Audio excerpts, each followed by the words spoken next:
वीर शासन जयंती के उपलक्ष्य में महावीर के जीवन संबंधी विविध विषयों पर हम यहाँ चर्चा कर रहे थे। कल हमने पर्व का स्वरूप, उसके भेद, वीर शासन जयंती पर्व का औचित्य, उसकी महानता, उस दिन क्या घटना घटी, उस घटना के ऊपर उठाए गए अनेक प्रश्न और अन्य तीर्थंकरों की शासन जयंती क्यों नहीं मनाई जाती, इन सब प्रश्नों के समाधान कल हमने चर्चा में दिए थे। आज उससे आगे का विषय हम चलाते हैं। एक बात हम सब लोगों ने जरूर सुनी है कि ये जो भगवान महावीर का जीव है, इसने तीर्थ की स्थापना की थी। यानी जो तीर्थ आदिनाथ भगवान के द्वारा प्रारंभ किया गया और भगवान महावीर तक आते आते उस तीर्थ की परंपरा को जिन्होंने निरंतर बनाए रखा, स्थापित किया, कायम रखा, ऐसे तीर्थंकर कहलाए भगवान महावीर। तो एक प्रश्न ये मन में बहुत बार उठता होगा कि तीर्थ का अर्थ क्या होता है। तीर्थ का, क्योंकि आप 2 कक्षाएं समय सार का अध्ययन कर रही हैं, कुछ कर चुकी हैं, तो 12वीं गाथा जरूर आप लोगों के अध्ययन में आई गई होगी। अभी नहीं आई, करियर वालों में तो आ गई पिछले साल, पिछले साल और पहले पढ़ लिया, में पढ़ लिया। 12वीं गाथा की आत्मख्याति टीका में आचार्य अमृत चंद्र देव ने एक गाथा कोट करी है। कौन सी गाथा?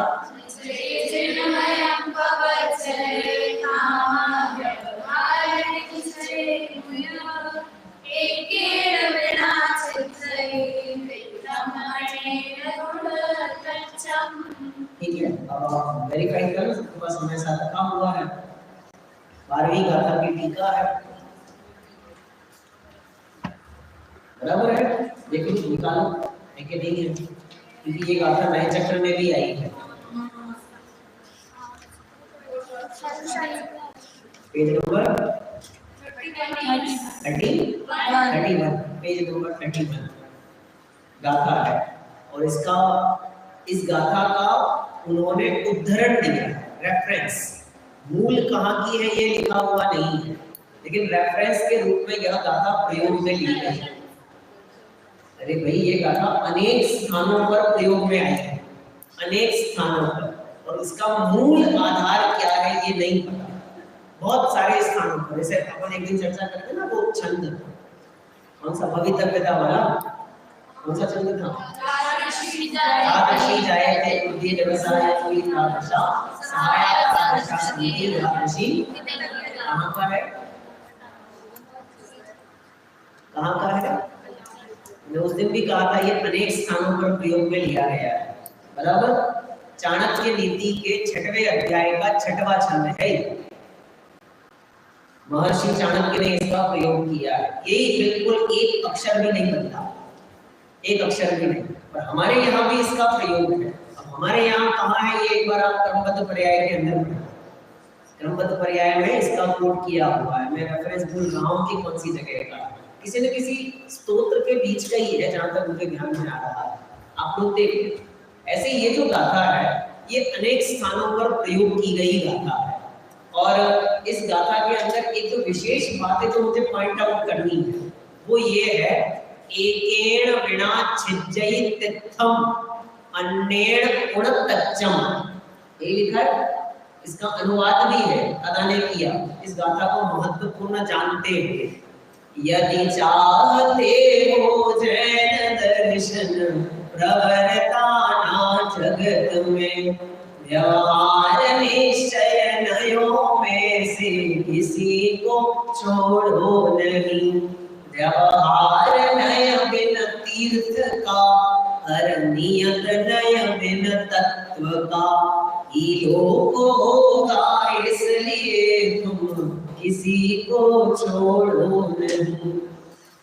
समय सार कौन से नए का प्रतिपादक ग्रंथ है? हाँ, निश्चय। हाँ तो है तो बोलो, नहीं है तो मना कर दो, घबरा क्यों रहे बोलने में। समय सार कौन से नए का प्रतिपादक बनते? निश्चय। अब आप जो नए चक्र पढ़ के आए हो वो मुझे बताओ कि निश्चय में प्रतिपादक है कि प्रतिपाद्य है? प्रतिपादक कौन है? निश्चय नए का प्रतिपादक कौन है? समय सार व्यवहार नए का प्रतिपादक है कि निश्चय नए का?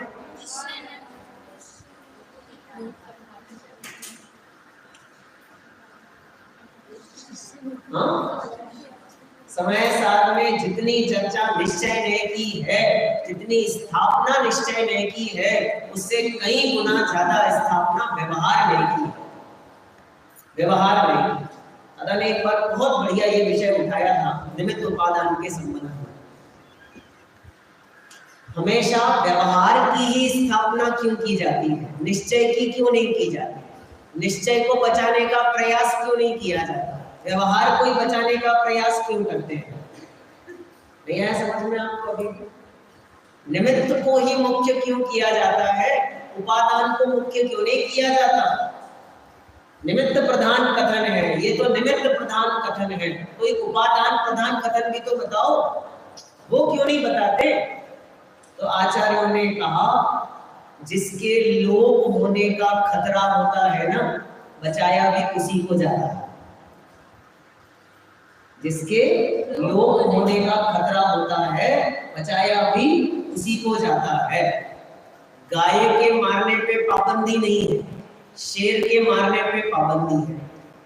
क्यों? क्योंकि गायों की संख्या ज्यादा है और शेरों की संख्या बहुत कम है, इसलिए शेर को मारना कानूनन अपराध है और गाय को मारने पे कोई पाबंदी नहीं है, कोई फर्क नहीं पड़ता किसी को, जबकि गाय हमारी माता है। लेकिन फिर भी गाय को मारने पाबंदी नहीं। गाय भले हिंदू संप्रदाय में 33 करोड़ देवी देवताओं का निवास स्थान है, लेकिन उसको मारने में पाबंदी नहीं। गाय घरेलू है, पालतू है, दूध देती है, फिर भी मारने पाबंदी नहीं। और शेर खूंखार है, हिंसक है, फिर भी मारने में पाबंदी है। कारण क्या? एक सलमान खान ने एक जमाने में एक हिरण को मारा। किस जमाने में? बहुत साल हो गए इस घटना को बीते हुए, लगभग 13-15 साल लगभग बीत गए, और पुरानी बात होगी शायद। आप में से अधिकतम बच्चे तो बच्चे ही गए होंगे आप सबको। उस टाइम वो पिक्चर आई थी हम साथ साथ हैं,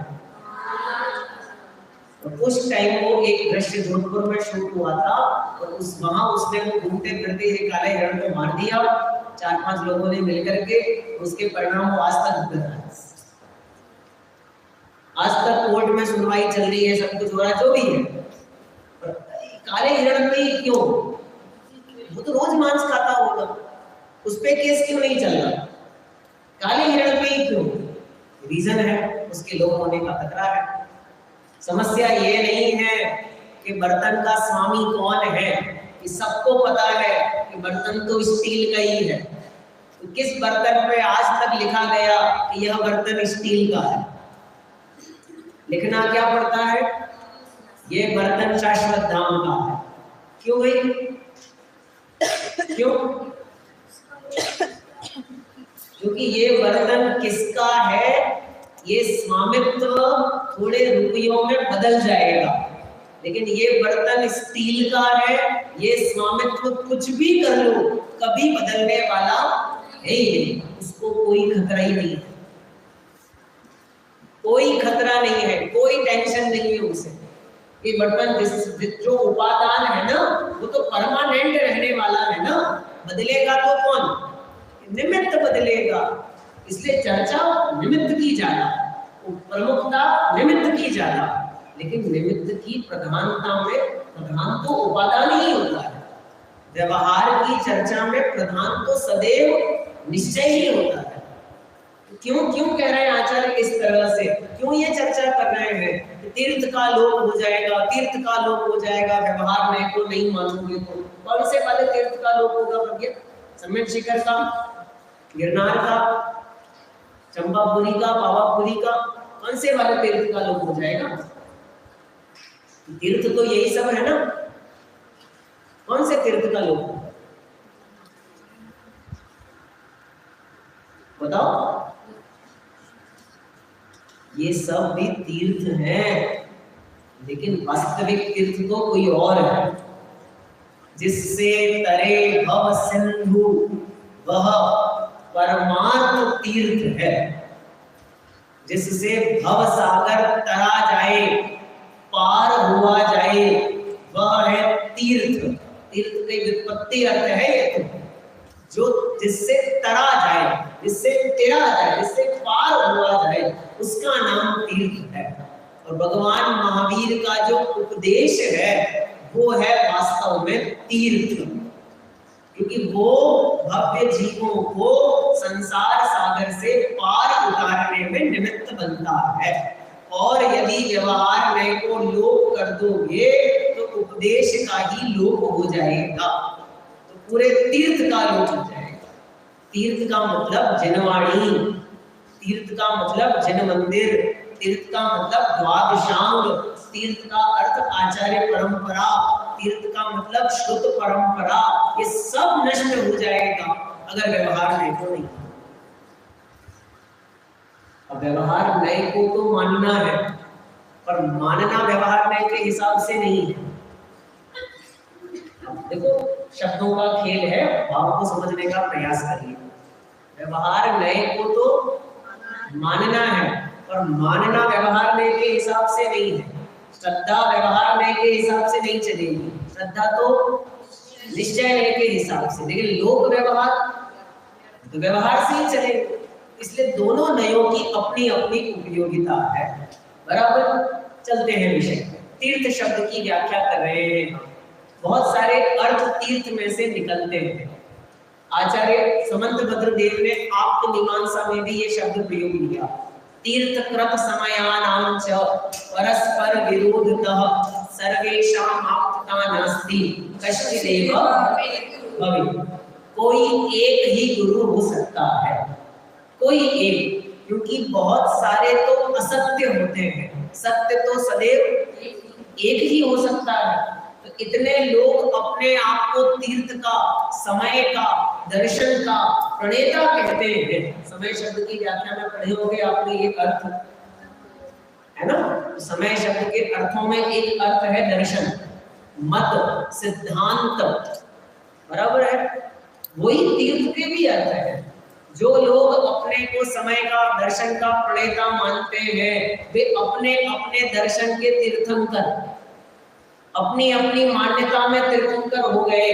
लेकिन सभी तीर्थंकर थोड़ी हो सकते हैं। तीर्थंकर तो कोई एक ही हो सकता है। सत दर्शन का प्रणेता तो कोई एक ही हो सकता है ना। सब अपने आप को सत्यवादी कहेंगे तो कैसे चलेगा? निर्णय करो, करो परीक्षा, निकालो आधार, प्रमाण, किस आधार पर परीक्षा की जाएगी। कसौटी कसो, हमने कसौटी कसी। निर्दोषता, सर्वज्ञता, युक्ति शास्त्रा विरोधी वाक, ये कसौटी पे हमने कस के देखा तो पता चला कि हे भगवान महावीर, आप ही हो जो निर्दोष हो, सर्वज्ञ हो, और आपकी वाणी युक्ति और शास्त्र से अविरोधी है। इसलिए वस्तुतः यदि कोई तीर्थ का प्रणेता है तो वो कौन हो? आप ही। ये एक तीर्थ का अर्थ निकलता है। जगत में जिन जिन स्थानों से तीर्थंकरों का संबंध होता है, उन सभी स्थानों को तीर्थ क्षेत्र कहने की परंपरा है। 3 शब्द है, तीर्थ क्षेत्र, सिद्ध क्षेत्र और अतिशय। बराबर। अब इनका क्या संबंध है, किस प्रकार से? सिद्ध क्षेत्र तो सरल है, जिन स्थानों से कोई ना कोई सिद्ध हुआ हो, उन क्षेत्रों को हम सिद्ध क्षेत्र कह देते हैं। तो तीर्थ क्षेत्र किन्हें कहेंगे? जहाँ तीर्थंकरों का कोई कल्याण हुआ हो, उन क्षेत्रों को हम क्या कह देते हैं? तीर्थ क्षेत्र। तो अतिशय क्षेत्र क्या कहलाएंगे? जहाँ तीर्थंकर आदि के जीवन से जुड़ी हुई कोई विशेष घटना घटी हुए, जहाँ कोई विशेष अतिशय देवताओं द्वारा प्रकट किया गया हुए, उन क्षेत्रों को अतिशय क्षेत्र कहा जाता है। ऐसी परंपरा है कहने की। अब धीरे धीरे ये आजकल इसका अर्थ बदल गया है। आजकल अतिशय क्षेत्र का मतलब होता है सदियों पुराना मंदिर। जो मंदिर बहुत पुराना हो जाए ना, उसको प्रसिद्ध करना हो तो नाम में क्या लगा दो, अतिशय क्षेत्र। यानी हर गांव में, नगर नगर में आजकल अतिशय क्षेत्र है। आप अपने अपने नगरों में भी याद कर लो, होंगे सबके आसपास में कि नहीं है ना। ये अनुप्रेक्षा हाँ कर रही पीछे से, इसके आसपास में भी है, 2-3 पचराई है ना, गोलाकोट भी है। कौन से तीर्थंकर आए थे गोलाकोट में? कोई नहीं। जहां भूगर्भ से प्रतिमा प्रकट हो गई, अतिशय क्षेत्र। कुछ नहीं, फिर लोगों में इतना भी बस नहीं चला तो फिर 2-4 कहानियां बना दी। यहाँ तो अपने आप घंटे बज जाते हैं, और भी बहुत सारी है जिनको सुन के हमें बहुत हंसी आ सकती है। चलो गौर कर देते हैं विषय, मुख्य विषय पे आते हैं। तीर्थ, यही अपनी चर्चा का मूल विषय है। और तीर्थ का प्रारंभ हुआ श्रावण कृष्ण एकम के दिन से, क्योंकि उस दिन भगवान महावीर का उपदेश हुआ। तो एक दिन तो वही हुआ कि उसी दिन पहली बार जिनेंद्र महावीर की दिव्य ध्वनि घिरी। तो प्रथम तेषणा दिवस भी वही है। तो गणधर गौतम ने उसी दिन द्वादशांग की रचना करी, तो इसलिए श्रुत रचना का दिवस भी वही है। इस तरह 2 घटनाएं तो उसी दिन घट गई, और एक और इस तिथि के साथ में जुड़ी हुई विशेष घटना है जो कुछ दिन पहले भी मैंने आपको बताई। कौन सी? जब काल परिवर्तन होता है, और ये बताया आपको कंफ्यूजन यहाँ बताया कि वहां बताया, कंफ्यूजन हो रहा है, वहां बताया। जब काल परिवर्तन होता है, यानी कि अवसर्पिणी से उत्सर्पिणी या उत्सर्पिणी से अवसर्पिणी, तो ऐसा एक नियम है कि बीच में 49 डेज की वर्षाएं होती हैं। 49 दिन की वर्षा सुनी होगी सबने नाम तो। 7-7 दिन 7-7 प्रकार की वर्षाएं होती, और उन वर्षाओं से पहले तो भूमि पूरी तरह नष्ट का मतलब क्लियर हो जाती है, फिर वो फिर से रीजनरेट होना चालू कर देती है। उन 50 दिन के अंदर पुरानी संस्कृति के समस्त अवशेष चिन्ह मिट जाते हैं और नई संस्कृति के लिए भूमि का प्रारंभ हो जाती है। फिर विजयार्थ पर्वत की गुफाओं में देवताओं द्वारा, विद्याधरों द्वारा छिपा कर रखे गए वे 32 त्रियंश और मनुष्य के युगल वे पुनः आते हैं, और फिर से उस क्षेत्र की व्यवस्थाएं प्रारंभ हो जाती हैं। काल परिवर्तन के अंदर अगर आपने पढ़ा तो ये विषय आता है। कौन सा वो दिन है कि जिस दिन ये व्यवस्थाएं फिर से चालू हो जाती हैं? वो दिन है श्रावण कृष्णा एकम। बराबर। अब ऐसा भी मन में प्रश्न खड़ा होगा, गिनती कौन कर रहा है? हमको क्या पता कि श्रावण कृष्णा एकदम थी, कोई और तिथि थी। कोई गिने चाहे नहीं गिने, कैलेंडर रहे चाहे नहीं रहे, घड़ियां रहे चाहे नहीं रहे, दिवस की गणना उसी आधार पे चलती है। यथावत बनी हुई है अनादि काल से ऐसी ही व्यवस्था। रस लक्षण आदि की तिथियां यही क्यों हमको सूट कर रही है, इसके लिए है ना। 10 लक्षण के अंदर पढ़ा होगा आपने ये विषय कि भादों का ही 10 लक्षण क्यों मनाया जाता है ज्यादा, चैत्र का क्यों नहीं? क्योंकि भादों का 10 लक्षण हम सबके लिए सूटेबल है। पुराने जमाने में गांव में जब लोग रहते थे और सावन के महीने में बढ़िया बारिश होती थी, तो नदियां और नाले वेग में उफान में होते थे, तो कोई व्यक्ति व्यापार आदि के लिए बाहर नहीं जाता था। तो बोले अब क्या करें, बाहर तो जाना नहीं है, तो क्या करें, घर में बैठो। तो घर में बैठ के क्या करें, धर्माराधना करो। इसलिए भादों के 10 लक्षण सबसे बढ़िया उत्तम माने गए। लेकिन आगे तो वर्ष में 3 बार है, बराबर।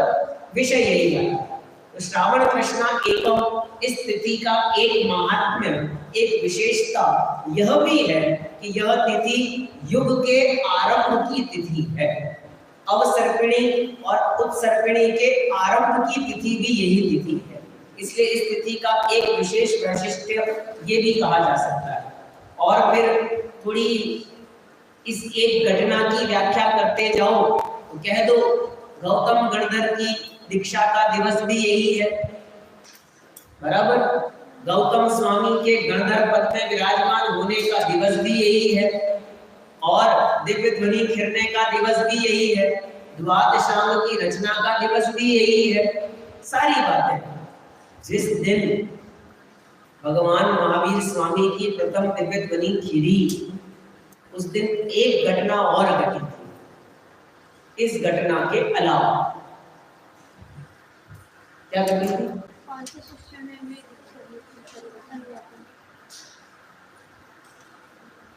कि जब एक अजैन मती ब्राह्मण इंद्रभूति गौतम गणधर के रूप में आकर के बैठा और दिव्य ध्वनि खिरने लगी, तो वहां उपस्थित जन समुदाय में से एक व्यक्ति खड़ा था और उसके भाव यह थे कि हमारे में क्या कमी है, हम तो यही थे इतने दिनों से, क्या मेरे ज्ञान में कोई कमी है, क्या मेरी योग्यता में कोई कमी है, मेरे होते हुए दिव्य ध्वनि नहीं खिली, और ये आएगा अजैन और ये आकर के बैठ जाएगा, तो मेरा क्या होगा, हमारी तो कोई इज्जत ही नहीं बची। ऐसा विचार उसके हृदय में आया और वह मंखली गोशाल नाम का व्यक्ति, बराबर, गोशाल भी कहते हैं, गोशालक भी कहते हैं, वह व्यक्ति समाशरण से बाहर आया और उसने भगवान महावीर का विरोध किया। समाशरण में तो विरोध की व्यवस्था होती नहीं, जिनको भी विरोध करना है वो सब कहाँ आके करते हैं, विरोध तो क्या करेंगे, उस मार्ग को छोड़कर अन्य मार्ग में लग जाते हैं, इसी का नाम क्या हो जाता है, विरोध। अब इस घटना का कनेक्शन कई बार जोड़ा जाता है मारीच की घटना के साथ, कि मारीच ने भी तो किया था ना आदिनाथ का विरोध, तो भगवान महावीर की पर्याय में उसको भी विरोध सहना पड़ा। ये कोई कनेक्शन नहीं है इस तरह का, बिल्कुल भी नहीं है। भगवान आदिनाथ को मारीच के विरोध से रंच मात्र फर्क नहीं पड़ता, और भगवान आदिनाथ का विरोध मारीच करे, इसमें आदिनाथ का कोई कर्म उदय काम नहीं करता, कोई कर्म का उदय काम नहीं करता। आदिनाथ तो गातिया कर्म से रहित हो गए, अनंत चतुष्टय रूप विराजमान हो गए हैं अनंत की, उन्हें कोई फर्क नहीं पड़ता। ऐसे ही भगवान महावीर का विरोध मंकली घोषाल करे तो इसमें सर्व कर्म का उदय मंकली घोषाल का ही है, भगवान महावीर का इससे कोई लेना देना नहीं है। लेकिन जब ये घटना हम सुनते हैं तो मारीच को याद किए बिना हम रह नहीं सकते, क्योंकि मारीच ने अपने जीवन काल में एक विशेष काम किया। पहले तो उसने एक अच्छा काम किया। क्या काम किया कि आदिनाथ के साथ साथ उसने भी दीक्षा ली। बहुत बढ़िया काम है, लेकिन चूंकि बिना समझे बिना सोचे ले ली थी, तो फिर आगे जाकर के उसे वह छोड़नी पड़ी। भ्रष्ट हुए, और भ्रष्ट होने के बाद में जब वो जो टाइम पीरियड है 1000 साल का, कौन सा वाला 1000 साल, हाँ, दीक्षा लेने के बाद 1 साल बाद आहार, और उसके 1000 साल बाद भगवान को क्या हुआ था, केवल ज्ञान।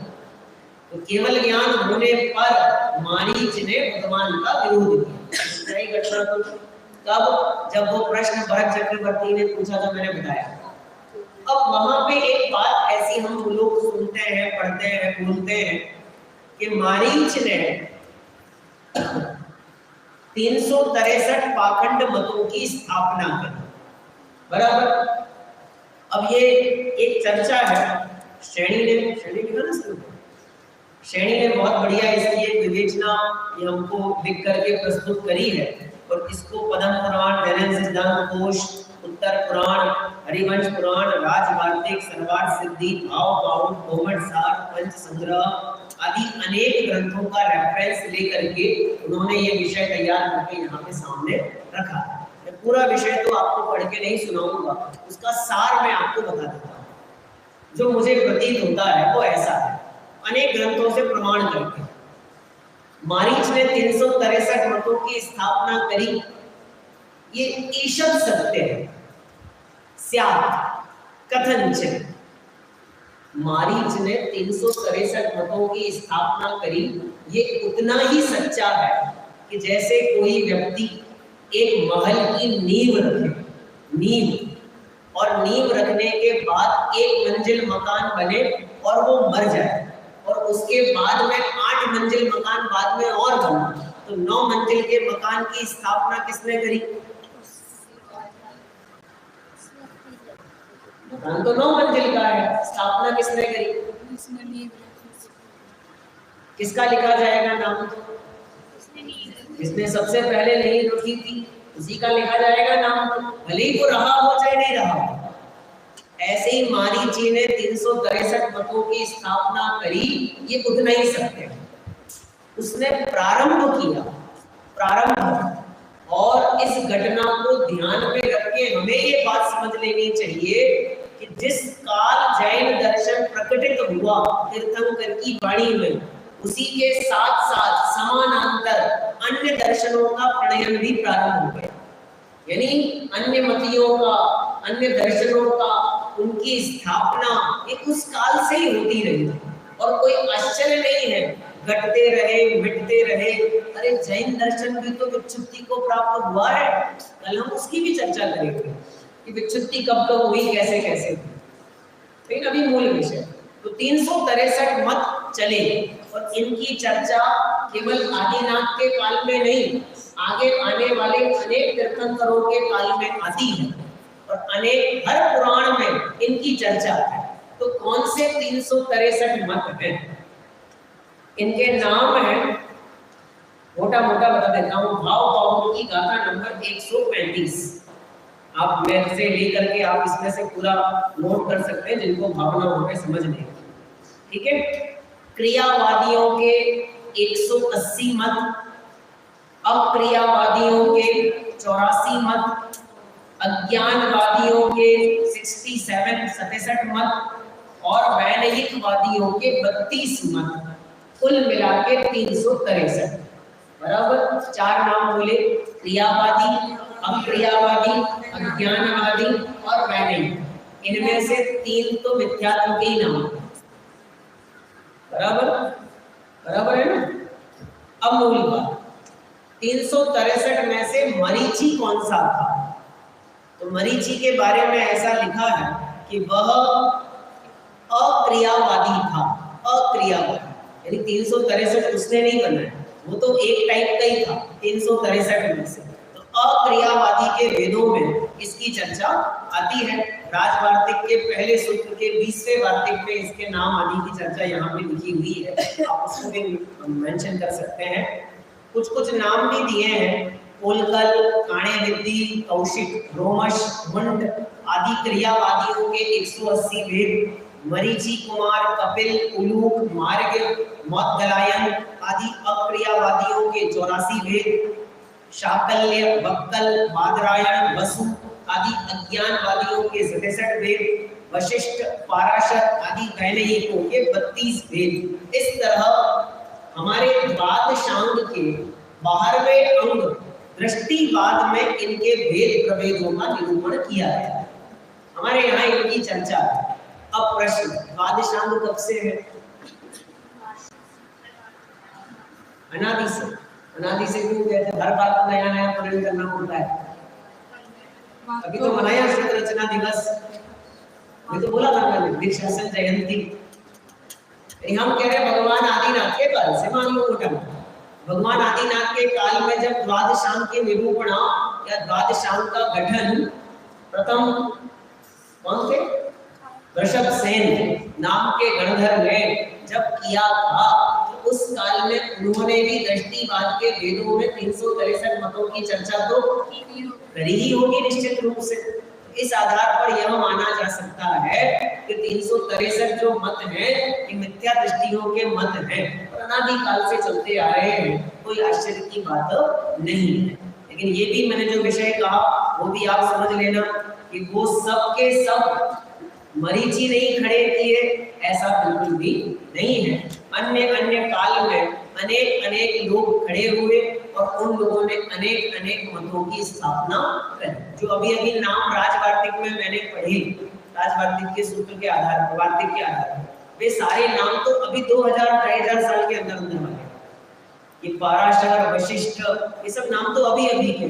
ये उलूक का दर्शन, औलुक के दर्शन, चारवाक दर्शन, मौदगलायन, बहुत प्रसिद्ध नाम है मौदगलायन का।